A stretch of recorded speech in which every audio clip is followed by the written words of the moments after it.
ዛሬ የምነግራችሁ ሀሳብ የብዙዎቻችሁ እና የማይበገር ማንነትን አመለካከት በከፍተኛ ደረጃ ከውድቀት ወደ ድል የሚቀይር ጥበብ ነው። ብዙ ጊዜ ስለ ውድቀት ስናወራ ወይንም ስናስብ አብዛኞቻችሁ ድልን ያለ ውድቀት የሚመጣ አድርጋችሁ ነው የምታስቡት። ይህ የአስተሳሰብ ወይንም የአመለካከት ስህተት ነው። ብዙ ሰው ውድቀትን እንደ ሞት ወይንም የመጨረሻ ተስፋ አድርጎ ነው የሚያስበው። ነገር ግን እናንተ በሕይወታችሁ የሚያጋጥሟችሁ ነገሮች ሁሉ ድል በድል ሆኖ እንድትኖሩ ስለምታስቡ ውድቀትን ለማይበገር ማንነት ለመፍጠር እንደ መልካም አጋጣሚ አትጠቀሙበትም። ብዙዎቻችሁ በሕይወታችሁ አንድ ጊዜ ወድቃችሁ ታውቃላችሁ። ምናልባት ነግጄ አተርፋለሁ ብላችሁ ከስራችሁ ይሆናል። ምናልባትም ትልቅ የገንዘብ ኪሳራ ገጥሟችሁም ይሆናል። ምናልባት የማትሪክ ወይንም የዩኒቨርሲቲ መግቢያ ያልተሳካላችሁም ይሆናል። ምናልባትም ተምራችሁ ተመርቃችሁ ስራ አጥታችሁም ይሆናል። ምናልባትም የምትወዷቸው ሰዎች በሕይወት አጥታችሁ ይሆናል። ወይንም ደግሞ የምትወዱትን ወይንም የምትመኙትን ግብ ላይ መድረስ ተስኗችሁ ሊሆን ይችላል። ስለዚህ ያን ጊዜ ምን ተሰማችሁ? የብቸኝነት ስሜት ወይንም የዓለም ፍጻሜ ሆኖ የተሰማችሁ አብዛኞቻችሁ ናችሁ። እኔ ለዚህ ስኬት፣ ደስታ እና አሸናፊነት አልተፈጠርኩም ብላችሁ እጅ ሰጥታችሁ ይሆናል። ነገር ግን ከእነዚህ ሁሉ አብዛኞቻችሁ ይህ ሁሉ በእኔ ላይ ለምን ሆነ ብላችሁ ከራሳችሁም ከተፈጥሮም እና ከሰው የተጣላችሁ ትሆናላችሁ። ግን ብዙዎች ይህ ነገር በእኔ ሕይወት ለምን እንደተከሰተ እንደሆነ ብላችሁ ከዛ ከወደቃችሁበት ካዘናችሁበት እና ከተከዛችሁበት ከድቅድቅ ጨለማ ከዛ ከተዘፈቃችሁበት ሕይወት ወድቃችሁ ለመቅረትና ለመስመጥ ማሰብ ይልቅ ከውድቀት ወደ ድል ለመነሳት ለማሸነፍ እና ድል አድራጊነት እሸጋገርበታለሁ ብላችሁ ታስባላችሁ። ሰላም ጤና ይስጥልን የተከበራችሁ የፍራንክ ግሮዝ ቻናል ቤተሰቦች፣ ዛሬ በፍራንክ ግሮዝ ላይ የምንነጋገረው ስለማይበገር ማንነት ወይንም ሪሳይለንስ ነው። ብዙ ሰዎች ስኬት ማለት መውደቅ፣ መሸነፍ፣ መክሰር አይደለም ብለው ያስባሉ። ግን እውነታው ያ አይደለም። ስኬት ማለት መውደቅ አይደለም። ስኬት ማለት ከወደቁበት ቦታ ተነስተው መጓዝ፣ መቀጠል ነው። ብዙ ሰዎች ውድቀትን እንደ መጨረሻ ያዩታል፣ ግን መመሪያ ነው። ዛፍ ከመብቀሉ በፊት በጨለማ አፈር ውስጥ ይቀበራል። ሰውም ጠንካራ የሚሆነው በፈተና ውስጥ ነው። ዛሬ ስለማይበገር ማንነትና ውድቀት ወደ ድል የሚቀይር 10 ጥበብ እነግራችኋለሁ። በዚህ ጊዜ ውስጥ ሕይወታችሁ ምን ያህል አውሎ ንፋስ ቢመታም እናንተ ግን እንደ ዛፍ ጸንታችሁ የምትቆሙበት ሚስጥር እነግራችኋለሁ። ማይበገር ማንነት ማለት ችግር የሌለበት ሕይወት ማለት አይደለም። ሕመም፣ ውድቀት፣ መከራ መተው እነዚህ ሁሉ ሲመጡ እንኳን ውስጥ ያለው እምነት እንዳይፈርስ ማድረግ ነው። ማይበገር ማንነት ድንጋይ መሆን ማለት አይደለም። ሕመም አይሰማህም ማለትም አይደለም። ይልቁንም ሕመሙን ተቀብለ ካለፍክበት ትምህርት ወስደ ይበልጥ ጠንካራ ሆነህ መምጣት ነው። ሰው ታላቅ የሚያደርገው አለመውደቁ አይደለም፣ ከወደቁ በኋላ እንዴት እንደሚነሱ ነው። አንዳንድ ሰዎች በአንድ ውድቀት ይሰበራሉ፣ ሌሎች ግን ያ ውድቀት የሕይወታቸው መድረክ ይሆናል። ልዩነቱ በእድል ሳይሆን በማንነት ነው። አንድ ምሳሌ ልንገራችሁ። የቀርከሃ ዛፍ ታውቃላችሁ።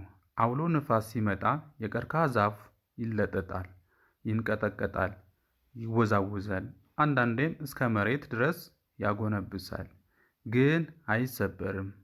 ንፋሱ እንዳቆመ ግን ቀጥ ብሎ ይቆማል። የማይበገር ማንነት ማለት ይሄ ነው። መተጣጠፍ፣ መላመድ፣ ግን በውስጥ የያዝከውን የዓላማ መሰረት አለመቀየር። ማይበገር ሰው አይፈራም ማለት አይደለም። ፍርሃቱ እያየ ይቀጥላል። አይወድቅም ማለት አይደለም። ወድቆ እንደገና ይነሳል። አሁን እናንተም ልክ የማይበገር ማንነት እንዲኖራችሁ የሚያደርጉ 10 ጥበቦች በዝርዝር ልንገራችሁ። ከዛ በፊት ግን ለዚህ ቻናል አዲስ ከሆናችሁ ሰብስክራይብ ማድረጋችሁና የደውል ምልክቷን መንከታችሁ አትርሱ። እንዲሁም ለወዳጅ ዘመዶቻችሁና ለጓደኞቻችሁ ይጠቅማል ብላችሁ ካሰባችሁ ቪዲዮ ሼር አድርጓቸው። ለእኔ ይጠቅመኛል። በቀጥታ 10 የማይበገር ማንነትና ከውድቀት ወደ ድል የሚቀይሩ ጥበቦች ይገባሉ።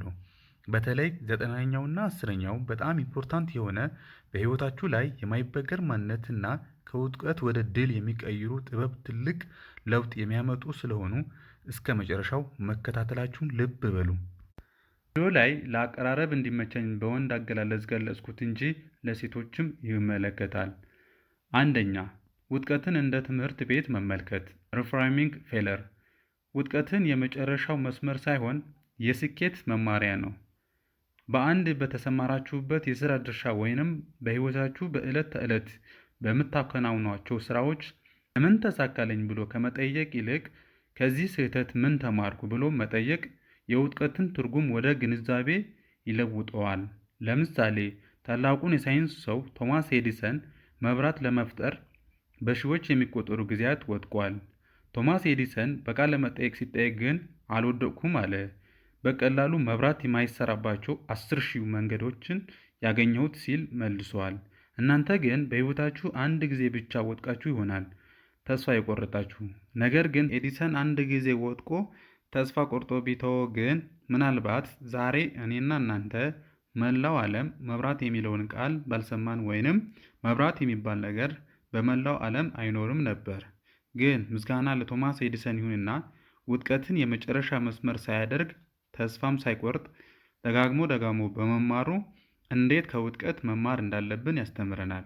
ውድቀትህ የክፍልህን የፈተና ውጤት እንጂ የሕይወትህ ፍጻሜ አይደለም። ሁለተኛ፣ የውስጥ ጥንካሬ መገንባት ወይንም ዲቨሎፒንግ ኢንተርናል ሎክስ ኦፍ ኮንትሮል። ብዙ ጊዜ መውደቅ ስንጀምር ራሳችን መውቀስ እንጀምራለን። ሞኝ ነኝ፣ መሆን አልነበረብኝም እንላለን። ይህ ግን ውድቀትን ይበልጥ ያከብደዋል። የማይበገር ሰው ግን ለራሱ እንደ ጓደኛው ነው የሚሆነው። ሰውነትህ ውድቀት ሲገጥም ውጥረት ወይንም ስትረስ ውስጥ ይገባል። ውጥረት አእምሮህ ያጣባል፣ ችግሮችን የመፍታት አቅምህን ይቀንሳል። ስለዚህ ጤናማ አመጋገብ፣ በቂ እንቅልፍ እና ንጹህ አየር በውድቀት ወቅት በጣም አስፈላጊ ናቸው። ጤናማ ሰው ተስፋ የመቁረጥ እድሉ አነስተኛ ነው። አንተም በሕይወትህ የተለያዩ ችግሮች ሲያጋጥሙ ሰበብ ከመፈለግ ይልቅ በራሱ ቁጥጥር ውስጥ ባሉ ነገሮች ላይ ማትኮር። ሁኔታዎች መለወጥ ባንችል እንኳን ለእነሱ ያንን አጸፋዊ ምላሽ መቆጣጠር ትልቅ የጥበብ ሥራ ነው። አንድ ታሪክ ልንገራችሁ። አቤልና ራሄል በአንድ ድርጅት ተቀጥሮ እየሰሩ እያለ ባልታወቀ ምክንያት ሁለቱም ሰዎች ከስራ ተባረሩ። አቤል ግን ማጉረምረም ጀመረ። አሰሬ ነው እንዲህ ያደረገኝ፣ ያለ ጥፋቴ ነው ያባረኝ እያለ በቁጣና በቅሬታ ሲያሳልፍ፣ ራሄል ግን ከዚህ ድርጅት ባላወቅኩት ምክንያት ያለ ጥፋቴ ከተባረርኩኝ የእኔ ችሎታ ሌላ ቦታ ለማሳየት የተፈጠረ እድል ነው ብላ የቆራጥና የጥንካሬ መንፈስ በመላበስ የውስጥ ጥንካሬዋን በመጠቀም እንደ አቤል ከአሰሪዋ ላይ ከማላከክ ይልቅ አጸፋው ወደ መልካም ጎን በመለወጥ ጥንካሬዋን አሳይታለች። ስለዚህ አንተም ብትሆን ነገ በማንኛውም ቦታ የሚገጥምህን ነገሮች ሁሉ ከማላከክ ይልቅ ያንተን የውስጥ ጥንካሬ መጠቀም። ሶስተኛ፣ የዓላማ ጽናት ወይንም ፐርሲስታንስ ዊዝ ፐርፐስ። ስኬት የሚመጣው ወድቀ ሳይሆን ወድቀ እንደገና መነሳት ስትችል ነው። ዓላማ ካወቅ በኋላ በየቀኑ በትንሽ እርምጃ ወደ ግብህ መገስገስ የማይበገር ማንነት መገለጫ ነው። ብዙ ሰዎች ሲወድቁ ሁሉም ነገር አለቀ ብለው ያስባሉ። ግን እውነታው ውድቀት የአዲስ ጉዞ መጀመሪያ ነው። ዛፍ ከመብቀሉ በፊት በአፈር ውስጥ እንደሚቀበር ሁሉ ሰው ከመጠንከሩ በፊት ብዙ ፈተና ያልፋል። ለምሳሌ ውሃ ጠንካራ ድንጋይ የሚሰብረው በኃይል ሳይሆን በየቀኑ በማንጠባጠብ ነው። የአንድ ትልቅ ፕሮጀክት ስኬት በየቀኑ በትንሽ እርምጃ መጓዝ ነው። አንተም አቅጣጫን ሳትስት በየቀኑ አንድ እርምጃ ወደ ግብህ መውሰድ የማይበገር ማንነትና የውስጥ ጥንካሬን መገለጫ ታደርገዋለህ። አራተኛ፣ ስሜታዊ ብስለት ወይንም ኢሞሽናል ኢንቴሊጀንስ። በውድቀት ጊዜ የሚፈጠረው ጭንቀት፣ ቁጣ ወይንም ተስፋ መቁረጥ መቆጣጠር። ስሜትን ሳይሆን ምክንያታዊነት መሰረት ያደረገ ውሳኔዎችን መወሰን ለድል ያበቃል። አይኪው ሰውን ብልህ ሊያደርግ ይችላል፣ ግን ኢሞሽናል ኢንቴሊጀንስ ደግሞ በሕይወታችን ሰዎችን ለመግባባት፣ ግንኙነትን ለማቆየት እና ችግርን በጥበብ ለመፍታት ያግዛል። ስሜታዊ ብስለት ያለው ሰው ለምን ተናደድኩ፣ ለምን አዘንኩ፣ አሁን ምን እየተሰማኝ ነው ብሎ ራሱን ይጠይቃል። ስሜትን መረዳት ካልቻልክ ውሳኔዎችን በቁጣ በፍርሃት ወይንም በጭንቀት ልትመራ ትችላለህ። አይደለም ቁጣ በጥበብ መቆጣጠር እንጂ። ለምሳሌ አንድ አትሌት በዓለም ሻምፒዮን ወይንም በኦሎምፒክ መድረክ ላይ ተሸንፎ ሜዳ ላይ ቢያለቅስ ወይንም በቁጣ ቢጮህ ተመልካቹን ሊያሳዝን ይችላል። ነገር ግን ተሸንፎ ተነስቶ የአሸናፊውን እጅ ቢጨብጥ እና በምን ምክንያት እንደተቀደመ ወይንም ስህተቱን ለቀጣይ አውቆ ቢጠቀምበት ጥንካሬውን ያሳያል። ስሜትን መቆጣጠር ድልን ከሚያመጡ ዋና ቁልፎች አንዱ ነው። አምስተኛ ከአሉታዊ አመለካከት መላቀቅ ወይንም ኦቨርካሚንግ ሊሚትድ ቢሊፍስ እኔ አልችልም ወይንም የኔ እድል ነው የሚሉ የውስጥ ድምፆችን በእሞክራለሁ እና እማራለሁ መትካት። አእምሮህ የሚያስበው ነገር መሆን ትችላለህ። ማይበገር ሰው ለመሆን በመጀመሪያ የአመለካከት ለውጥ ያስፈልግሃል። ብዙ ጊዜ ውድቀት ሲገጥምህ ለምን እኔ ትላለህ? የማይበገሩ ሰዎች ግን ከዚህ ምን ልማር ይላሉ። አሉታዊ አመለካከት ሰውን ከህልሙ እና ከእድገቱ የሚያርቅ የውስጥ ግድግዳ ነው። ብዙ ጊዜ አልችልም፣ አይሳካም ብለህ ስታስባቸው እድሎችን ትዘጋለህ። ነገር ግን አዎንታዊ አስተሳሰብ በትንሽ ትንሽ ልማዶች ይጀመራል። ራስን ማመን፣ ጥሩ ሰዎችን መከተል እና በየቀኑ ጥሩ ነገር ላይ ማትኮር ህይወትን በአስተሳሰባችን ቅርጽ ትያዛለች።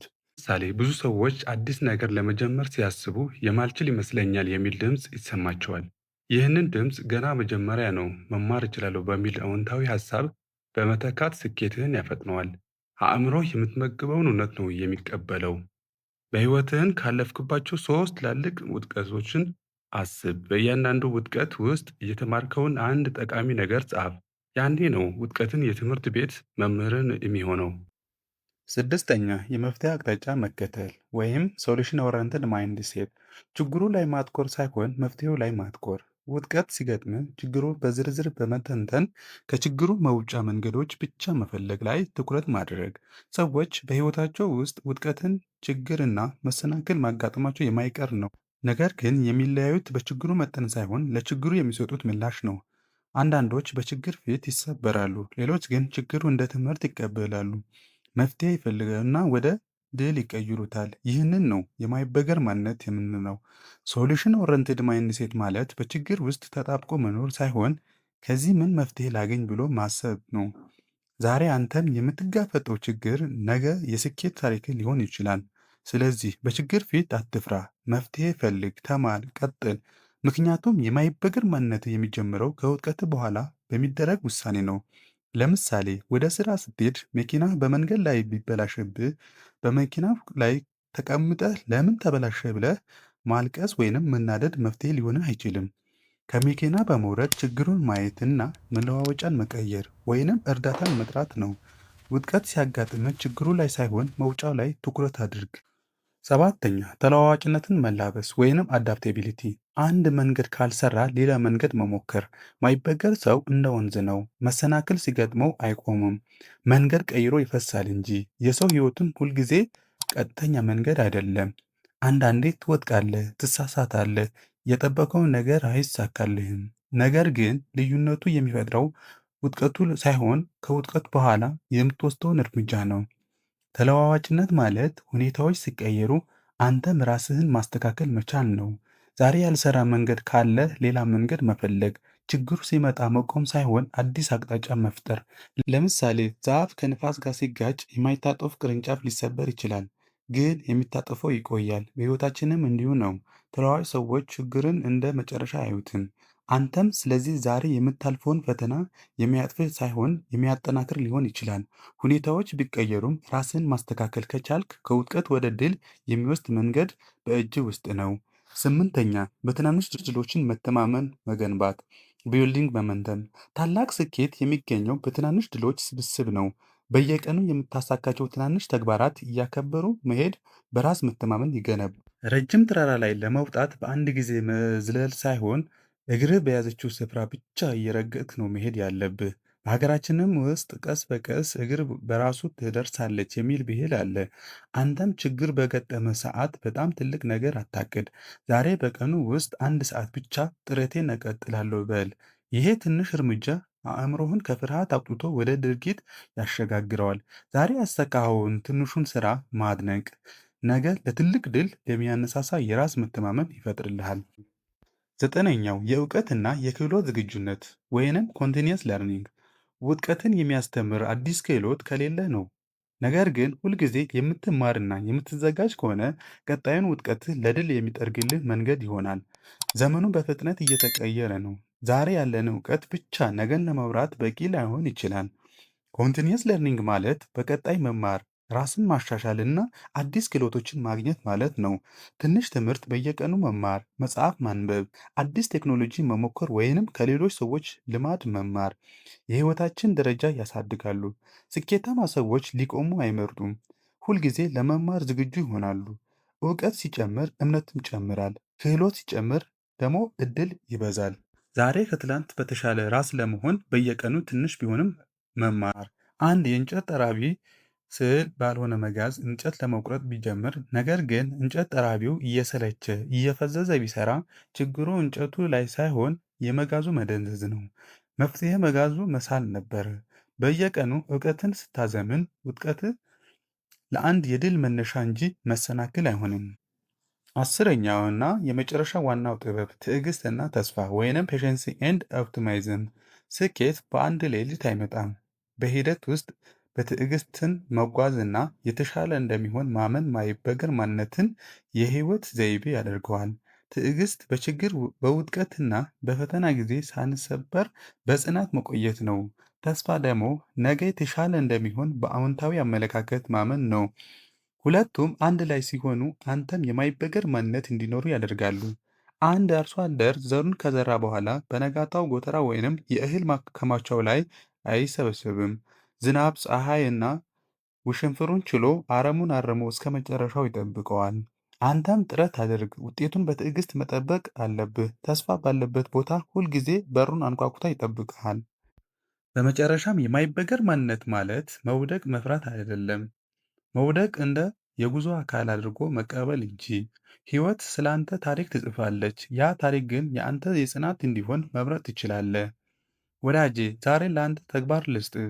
በሚቀጥለው 24 ሰዓት ውስጥ ለረጅም ጊዜ ስትፈራው የነበርከው አንድ ትንሽ ነገር ፈጽም እና ከዚህ ቪዲዮ ምን እንደተማርክ በአንድ አረፍተ ነገር በኮሜንት ላይ አስፍርልኝ። ይህ ቪዲዮ ጠቃሚ ከሆነ ለጓደኛ ሼር አድርግ እና የጽናት መልእክቱን አድርሰው። ለቻናሉ አዲስ ከሆንክ እንደዚህ ያሉ ጥልቅ ትምህርቶችን እንዳያመልጡ ሰብስክራይብ ማድረጉን አትርሳ። አስታውስ፣ አንተ አትሰበርም፣ አንተ ታድጋለህ። እስከ መጨረሻው አብራችሁኝ ስለቆያችሁ አመሰግናለሁ። በቀጣይ እስከምንገናኝ በጽናት ቆዩልኝ። ቻው